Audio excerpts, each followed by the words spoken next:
Hello, je suis Kimberley et je suis ravie de vous avoir pour ce 3e épisode du podcast Oser créer. Aujourd'hui, on va parler d'un sujet qui peut piquer un petit peu. On va parler d'objectifs et de routine. Si vous avez écouté l'épisode précédent, donc l'épisode 2, on a parlé de visualisation, de ce qu'on a envie de faire de notre vie, de la vision globale en fait de ce qu'on a envie d'avoir. Et on sait très bien que souvent il y a un fossé, un véritable fossé entre la personne qu'on est, les choses qu'on a et celles qu'on a envie d'avoir, la personne qu'on a envie d'être. Parfois c'est carrément un fossé, c'est carrément à l'opposé. Donc ne croyez pas que je suis en train de faire cet épisode en mode donneuse de leçons. C'est vraiment pas ce que j'ai envie de faire. Mais sur la question des objectifs, c'est un sujet auquel je m'intéresse depuis un certain temps. D'ailleurs, pour avoir créé l'agenda productivité, c'est parce que c'est une question qui m'intéresse et qui me tient vraiment à cœur. Mais c'est une chose de vouloir faire des grandes choses, de vouloir faire des grandes ou des petites d'ailleurs, c'est une chose de vouloir. Et c'est une autre d'y parvenir. Souvent on se fixe des objectifs, je sais qu'on est en début février là normalement, on est en début février et il y a des personnes qui se sont fixées des objectifs, qui ont choisi des résolutions en début d'année et normalement là c'est déjà, on commence à être dans la période de désillusion, c'est-à-dire la période où on commence à se dire finalement ça sera pas pour cette année, mais pourquoi est-ce que je me suis lancée dans cette aventure? Pourquoi est-ce que j'ai choisi de... Pourquoi quoi. Je pense que ça ne marche pas, c'est pas fait pour moi, franchement, peut-être l'année prochaine. Sérieux les filles, on n'est que février. Faut pas commencer à baisser les bras. Et on est là pour trouver des solutions, voilà, c'est ce que j'ai envie de dire. On est là pour trouver des solutions. Et on sait que par les années précédentes, peut-être, ce n'est pas forcément votre cas. Peut-être que vous m'écoutez et que vous êtes une grande achiever. Tout ce que vous dites, vous le faites et tout ça. Mais on sait qu'il y a toujours des domaines qui sont un peu plus difficiles que les autres. Moi, par exemple, mon domaine qui est un peu plus difficile que les autres, c'est-à-dire celui que je réessaie toujours chaque année, c'est perdre du poids. Perdre du poids, avoir un corps dans lequel je me sente vraiment en toute liberté, voilà. Donc, c'est vraiment ça, c'est mon challenge. Je m'expose là, mais je pense que c'est important pour que... c'est important en fait que chacun s'ouvre pour se dire que en fait ce que j'ai envie de faire, je ne devrais pas avoir honte de vouloir le faire. Ce que j'ai envie de faire, je n'ai pas à avoir honte de mes limitations et de mes échecs précédents. Donc on ne va pas partir en se disant ok maintenant parce que c'est une nouvelle année, 2020, nouvelle décennie, ça y est, on sait faire les choses du début jusqu'à la fin, on devient parfaite. En fait ça ne marche pas comme ça. Il y a toujours des désillusions. Et cet épisode, je le fais après un point personnel, après une réflexion personnelle, parce que c'est quelque chose que j'aime bien faire. Et je vais partager avec vous, mes ressentis, je vais partager avec vous mes quelques conseils, c'est-à-dire ce qui a marché pour moi et ce qui n'a pas marché. Donc voilà. Et aussi, donc si vous voulez échanger, je sais que ce n'est pas le format idéal pour avoir vos réponses à chaud, mais n'hésitez pas à me laisser en commentaire votre avis, à me partager vos astuces en commentaire des notes d'épisode, voilà, ou alors sur Instagram ou sur Facebook, sur la page Facebook L'école d'écran. Donc voilà. Alors c'est quoi la différence entre cet épisode qu'on fait aujourd'hui, donc tout ce qui est objectif et routine, et l'épisode qu'on a fait précédemment, donc tout ce qui est autour de la visualisation? Je dirais que l'épisode précédent, c'était vraiment pour donner un cadre. C'était pour savoir ce qu'on veut. C'était pour se dire, ok, c'est bien beau de vouloir changer des choses et se dire que je fais ma vie telle que je l'ai choisie, mais qu'est-ce que j'ai choisi en fait. Donc c'était ça, la vision globale, et se resituer un peu, voir qui on est et ce qu'on a vraiment envie d'accomplir dans la vie, à contrario peut-être avec ce qui la société nous montre et nous impose et nous dit qu'il faut faire en fait. Donc ça c'est facile hein, de tomber dans ce truc-là. On regarde des choses sur les réseaux sociaux, on voit des personnes à la télévision ou je ne sais pas sur quel canal dans les médias. Et puis on a tendance à regarder et à faire des comparaisons. Donc l'épisode précédent c'était vraiment de faire le point avec soi-même. C'est un rendez-vous individuel. Hein. D'ailleurs c'est la même chose pour aujourd'hui. C'est un rendez-vous avec soi-même, avec la personne qu'on est à l'intérieur, pour définir des points importants. Voilà, la semaine dernière, c'était pour avoir la vision globale et aujourd'hui, c'est comment on fait.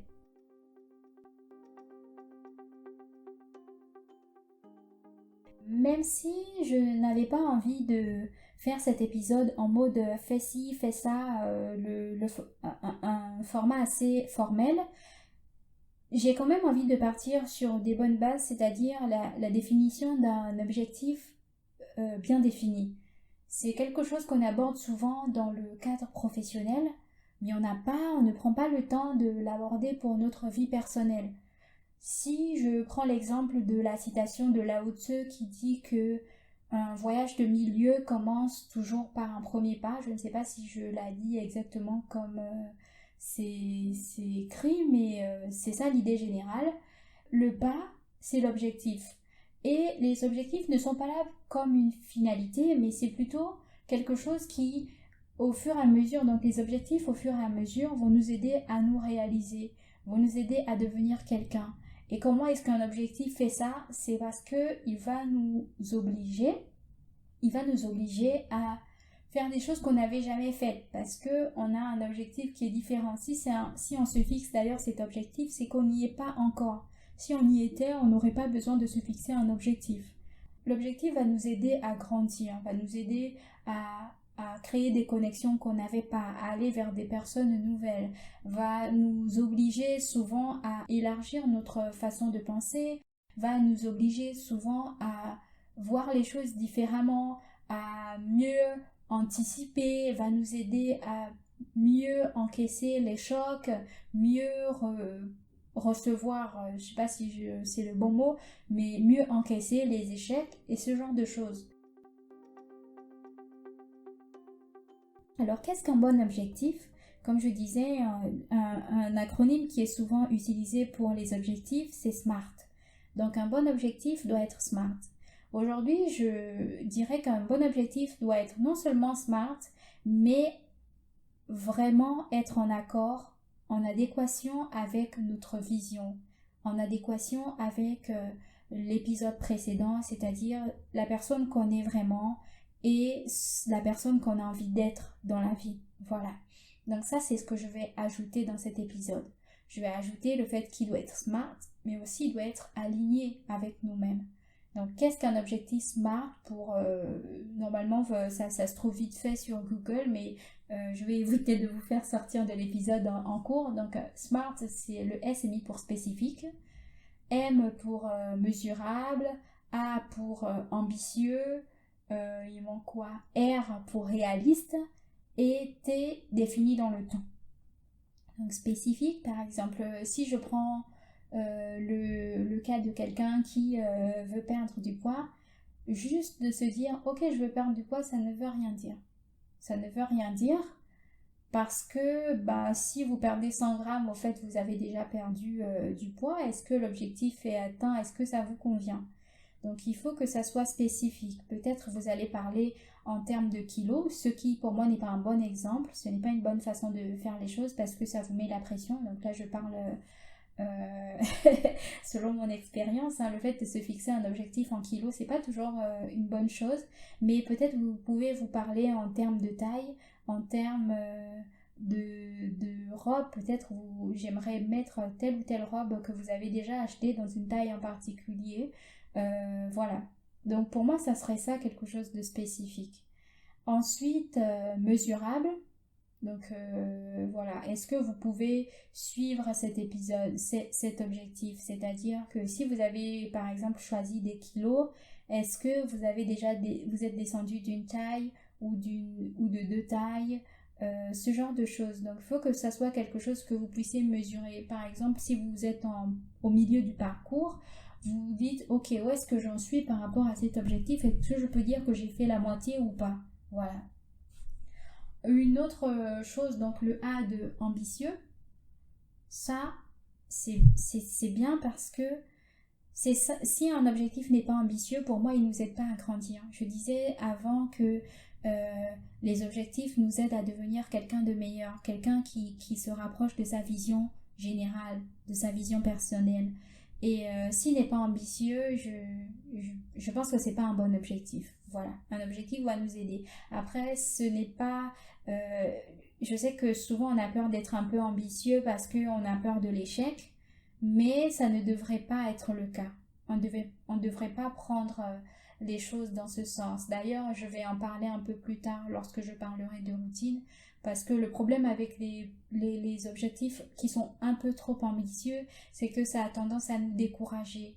Et en fait, il faut être armé avant de commencer. Il faut vraiment être armé. Il faut continuer à se muscler, en fait, muscler son mental, muscler son moral, pour lorsqu'on n'est pas dans une phase de réussite, lorsqu'on est dans une phase où on se sent un peu en bas, avoir la force d'aller plus loin, la force de continuer et peut-être de changer de stratégie. Voilà.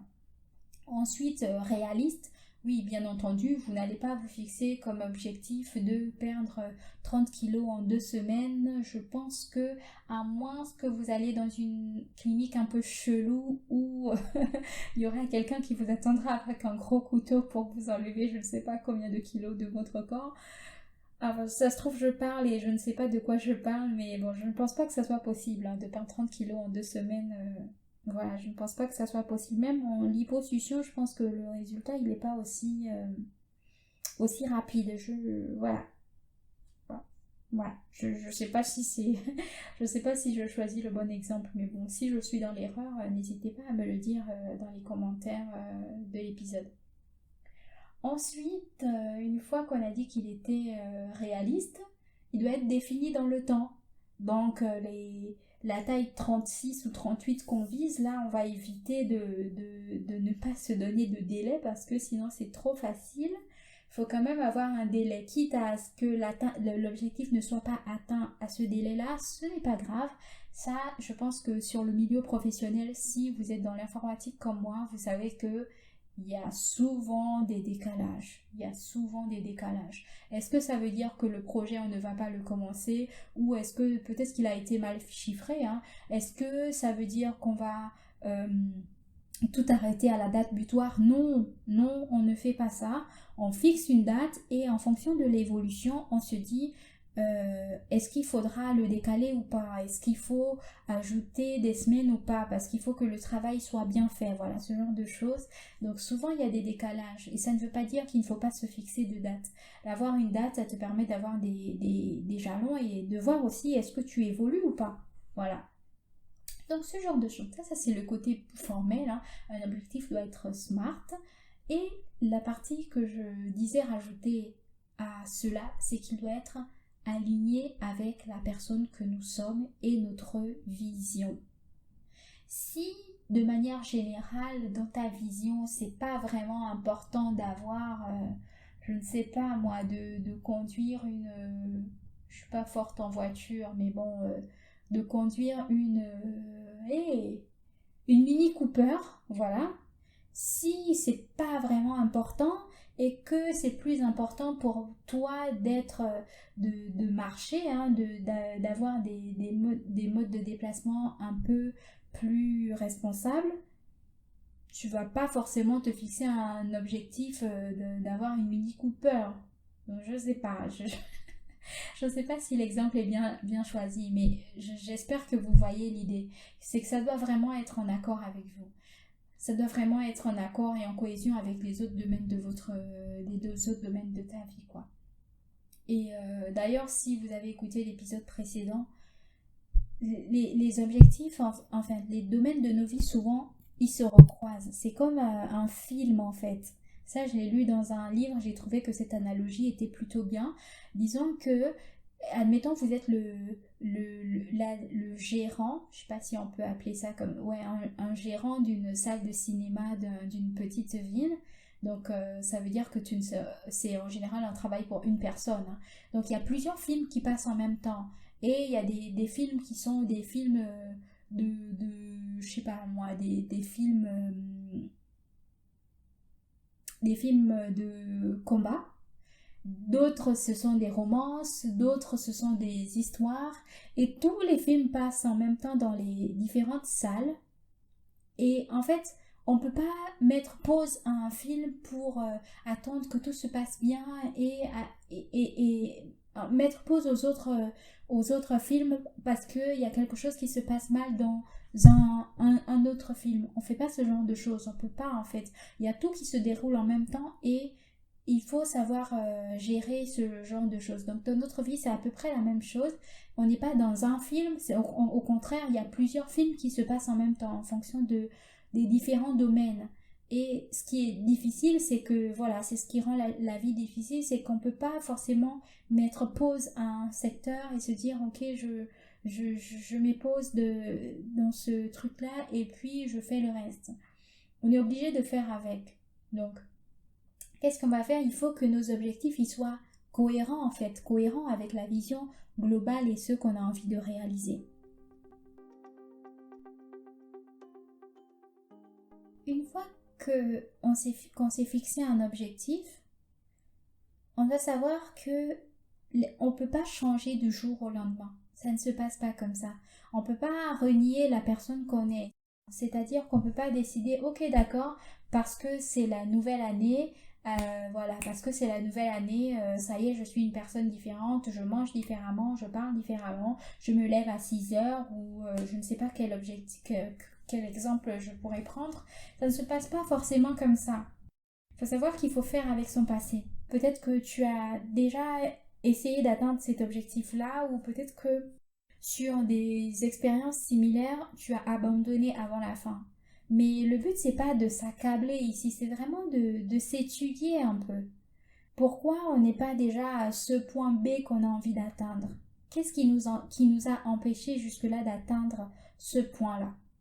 Donc ça ne sert à rien de se voiler la face et juste de dire qu'aujourd'hui, ça y est, je vais y arriver, je suis déterminée. Ça ne suffit pas en fait parce que il faut tenir sur le long terme. Il ne s'agit pas de tenir pendant une semaine, il s'agit vraiment de devenir quelqu'un de nouveau. Et ça ne va pas se faire en un jour. Déjà, le cerveau n'aime pas ça, notre cerveau n'aime pas être brusqué, notre cerveau n'aime pas le changement. C'est clair que quand il voit changement, il commence à paniquer parce qu'il veut être efficace. Le cerveau, c'est l'efficacité.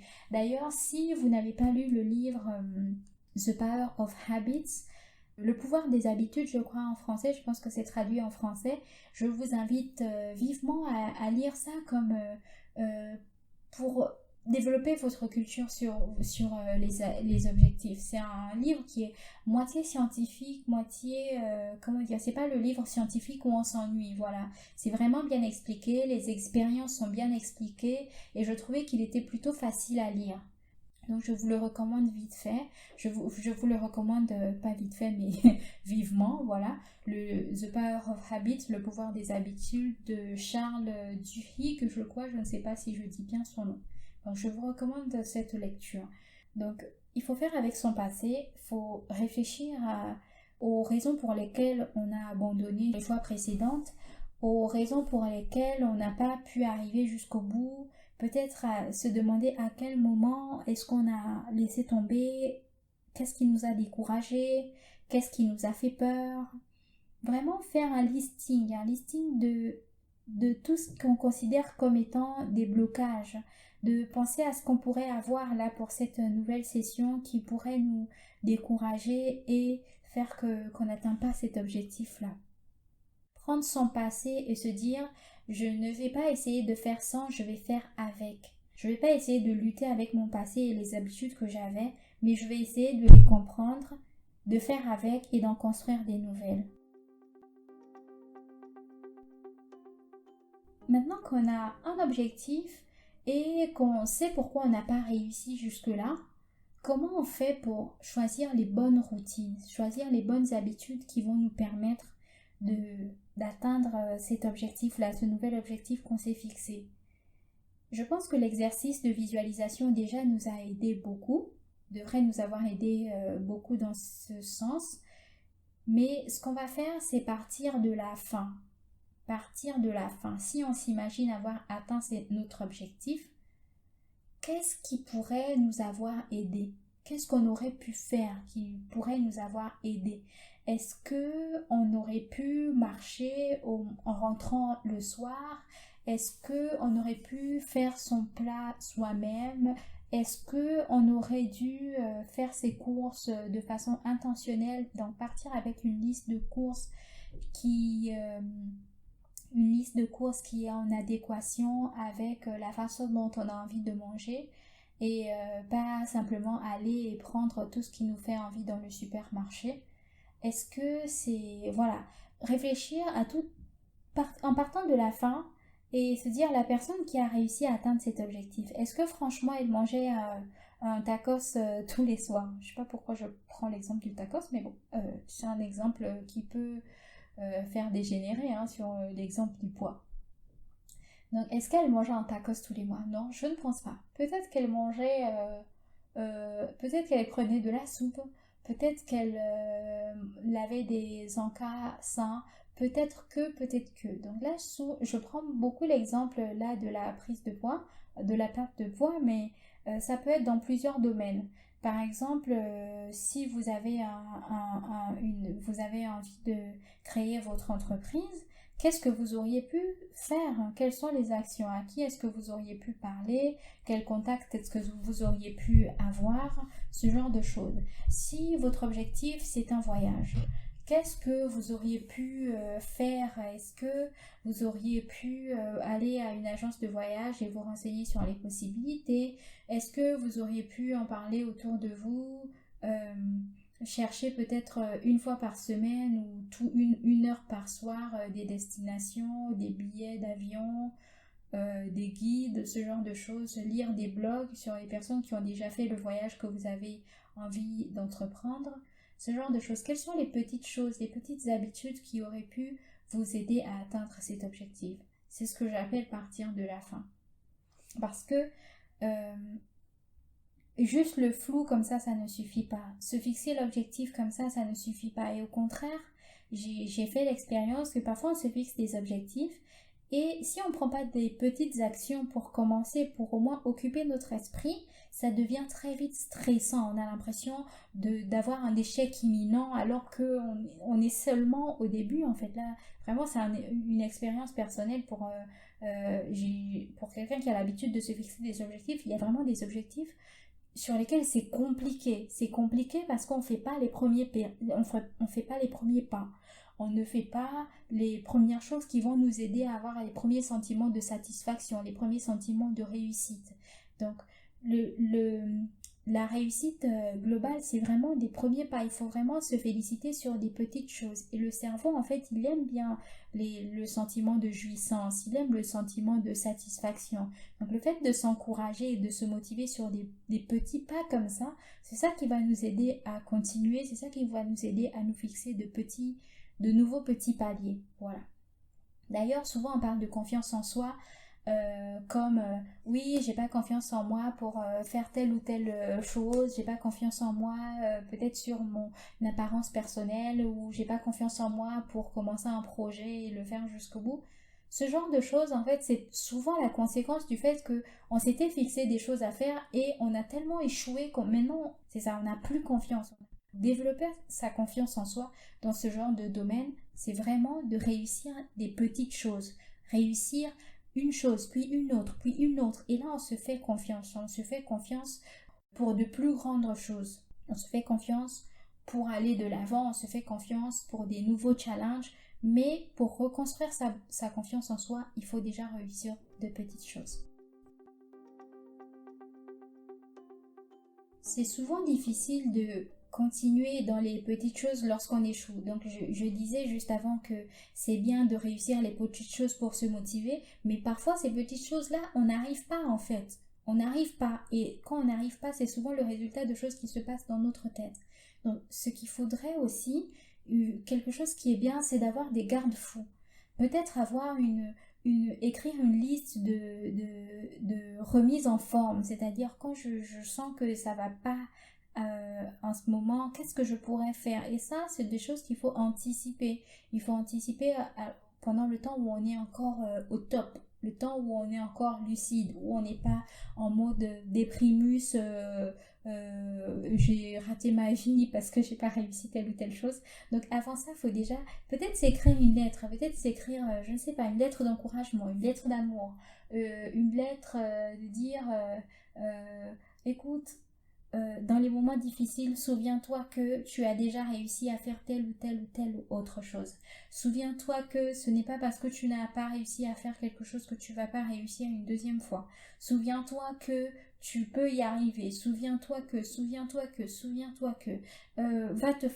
va prendre une douche chaude. Ça, c'est, d'ailleurs, je fais une petite parenthèse. Ça, c'est quelque chose qui marche toujours. C'est quelque chose qui marche quand on se sent pas bien, qu'on n'a pas d'énergie. Prendre une douche, je ne sais pas pourquoi, mais ça redonne de l'énergie.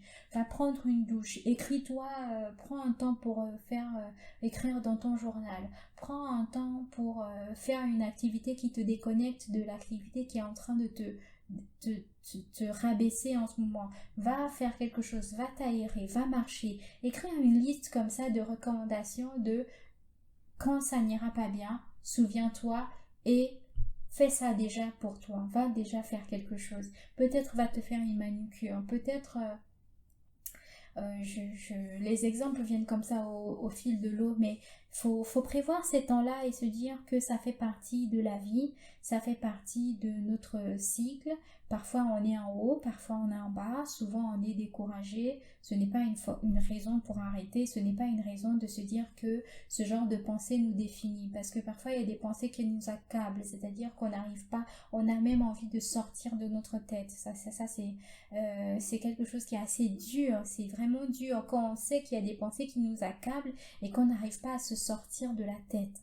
Donc avoir une liste de choses à faire. Donc je pense que ça c'est quelque chose qui mérite un épisode complet de qu'est-ce qu'on peut faire quand on se sent vraiment mal, c'est-à-dire qu'on est découragé ou on prend un choc, c'est-à-dire quelque chose qui est imprévu et qui nous tombe dessus et qui vraiment vient pour ruiner les efforts qu'on avait déjà fournis jusque-là.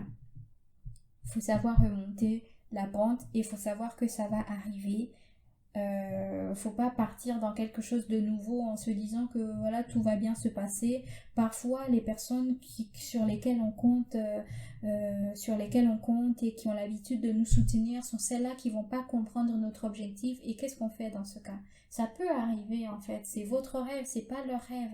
Parfois on se dit que je peux compter sur telle ou telle personne et au moment où on a besoin d'elle, elle n'est pas disponible. Mais on va pas les blâmer en fait, ils ont leur vie aussi. Ils ont leur vie. Donc peut-être il faut réfléchir à se dire est-ce que c'est vraiment la personne qui doit être à côté, mais souvent c'est pas ça, c'est juste qu'ils ont leur vie et parfois votre problème il tombe mal. Donc voilà, on va pas reprocher aux gens de ne pas être là forcément parce que ils ont leur vie. Et il ne faut pas prendre en considération toutes les pensées noires qui vont arriver sur ces moments-là en se disant que oui, c'est des personnes toxiques ou c'est des personnes qui ne pensent pas à nous. Non, faut revenir à la situation, faut revenir à soi-même et se dire qu'est-ce que je suis en train de vivre, pourquoi je suis triste, pourquoi j'ai peur, pourquoi j'ai le sentiment d'avoir échoué, est-ce que c'est vraiment un échec, ne pas mettre le tort sur une autre personne et sur l'effet extérieur, mais vraiment revenir à ce qu'on ressent et écrire exactement, écrire ou mettre la main, un point, s'arrêter sur ce qu'on est vraiment en train de vivre. Si vous ne pouvez pas prendre du temps, si vous n'avez personne pour parler, l'écriture c'est quelque chose qui fait du bien, c'est quelque chose qui nous répare. Les femmes, on a souvent besoin d'extérioriser ce qu'on est en train de vivre. C'est quelque chose qui est connu.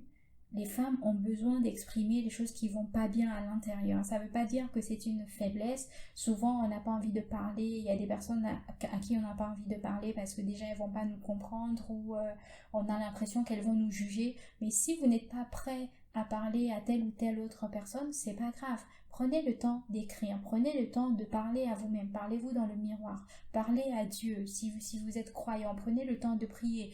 C'est vraiment une parenthèse que je fais, je suis désolée s'il y a des personnes qui ne comprennent pas le concept de la prière, mais vraiment le fait de parler, c'est pas... la prière, c'est pas toujours pour se plaindre, mais quand on parle, ça nous décharge en fait. Ça nous décharge, ça nous permet de nous vider de tout ce qu'il y a à l'intérieur et ça, en fait, lorsqu'on l'extériorise, on le voit plus clair et c'est plus facile à traiter. Lorsqu'on extériorise par exemple sa peur, c'est plus facile de la voir telle qu'elle est et de faire quelque chose avec. Par exemple, si vous avez vous arrêtez dans votre élan pour quelque chose. Moi, je sais que j'ai beaucoup hésité à commencer ce podcast parce que je me disais, mais ma voix n'est pas terrible et puis, de toutes les façons, qu'est-ce que je peux bien apporter à d'autres personnes? Et je ne voulais pas, j'avais peur de paraître comme la fille qui donne des leçons et ce genre de choses. Mais je me suis dit, en fait, c'est la personne que je suis. Je sais que parfois, quand je parle, j'ai tendance à être en mode conseil. Mais c'est qui je suis, ça, je ne peux pas le changer. Et si quelque chose me tient à cœur, si j'ai envie de passer un message, ben, je le passerai avec la façon dont je parle de manière générale. Je le passerai avec ma personnalité, ce genre de choses.